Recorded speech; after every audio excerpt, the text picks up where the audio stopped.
رفتیم قوم اونجا، یه قوم خیشی داشتیم طرفدار آقای سید عبدالحسین دستقیب بود.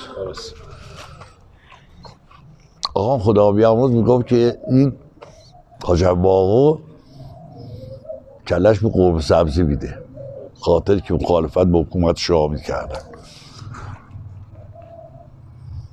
خلاص با هم رفتیم مشهد. اون موقع یه اتوبوسایی بود به نام CLM. اون موقع موتورها جلو بود، بعد این ماشین جدید که اومده، اتوبوس جدید اومده، اون موتورها رفته بود عقب. ما سواری شدیم رفتیم، خواستیم بریم مشهد. نه نه نه نه نه نه یا علی. علی سلام. حال شما خوب؟ میگم خانم پل ولی هستی؟ بر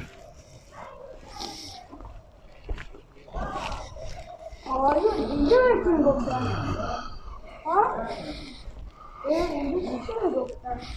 اینجا گفتن کوچه دیز پزا بابا، اینجا محله ماه، من اینجا دنیا آمدم اندازه تو که بودم بابا.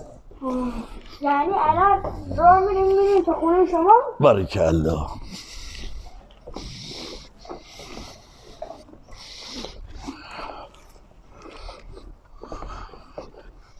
اینجا خونه کیه؟ اینجا خونه‌ای که من توش دنیا اومدم. و نگاه کن دور تا دورش اتاق جوری بود و توش همسایه نشینی هم بودن. از ما که بابامون خورده جا افتاده تر بود، یه اتاق 5 دره اینجا ما داشتیم، یه اتاق 5 دره بغلش بود مال خونه عمو، بسرا اتاق عمو مینا بود. اینجا خونه یه پاسبانی بود، بیایش گفتن حاجی. این خونه بهش گفتن خونه سیاخان. سیاخانم بعد خدا بعدش به رحمت خدا رفت، یه زنی داشت، یه سگی اوی بالاش داشت، یه سگی. این سگو بچه ها که رد میشدن شیطونی میکردن، سگ ول میکردن، سگو واق میکرد، زن سیاخان میمد بیرون. زن با تربیتی بود، میگفت هیچ جاتون که دلتون بسوزه، هیچ جاتون که دلتون بسوزه، چی کاری سگو دارید؟ این سگو هم نگهبان این خونه بود. بله حالا کاش راهی داشت که میرفتیم توی خونه رو داخلش میدیم آیا واقعا این دری بزنیم. این کاشیه از هم قدیم اینجا بوده؟ نه دیگه مخروبه است. کاشیه که بالاست. باریکالله از قدیم اینجا بوده. نگاه از اینجا نگاه کن، میتونیم نگاه کنیم.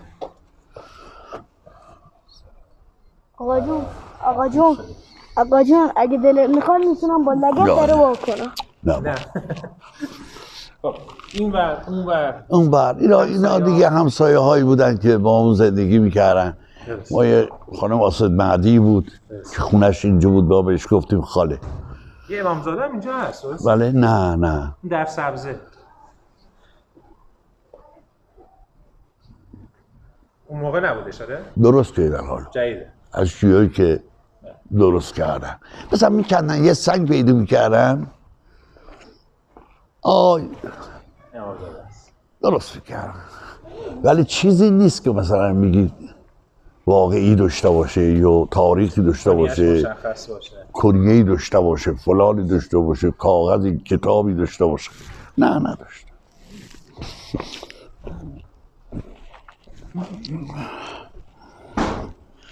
بیا بابا.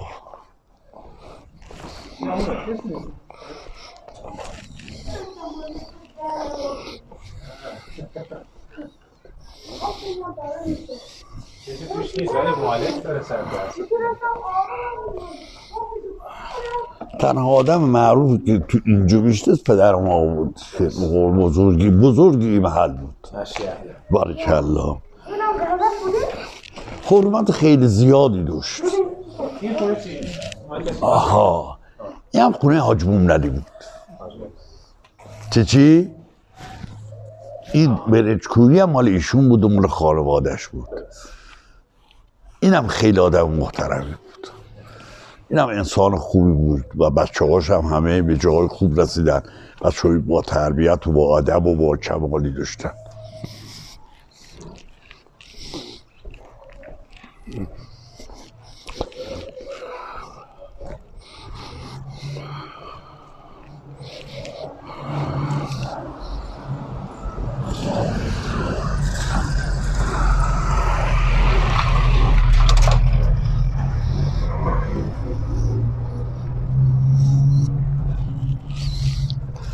اینم مغازه پدر ما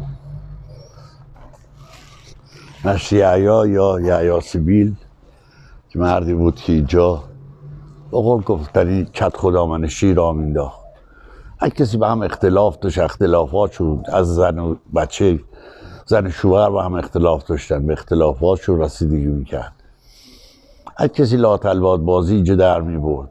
از ترس بابای ما یه خورده حرمت میذاشتن، چون زمان قدیم موقع اینجا حتی عروسی هم که میگرفتن یه ادام لاتلوات مثلا میریختن، عروسی ها رو میریختن به هم، یا حتی باید اینا میمدن غذا مزا میخورده یا راشون نمیدادی جز قوم خویش نبودن مجلسی میریختن به هم.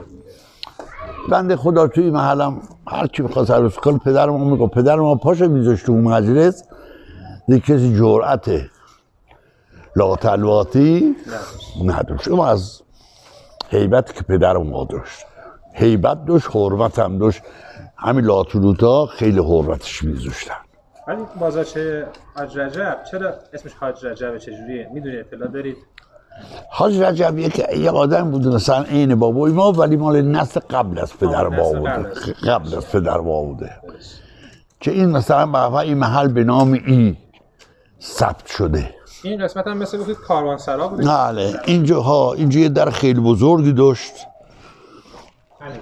ما شیرازی ها به زبان محلی خودمون بهش گفتیم چی؟ کاروانسرا. اینجا هم که نگاه میکنید بعد طبقه پایینش سمت ایورش تمامش طویله بود.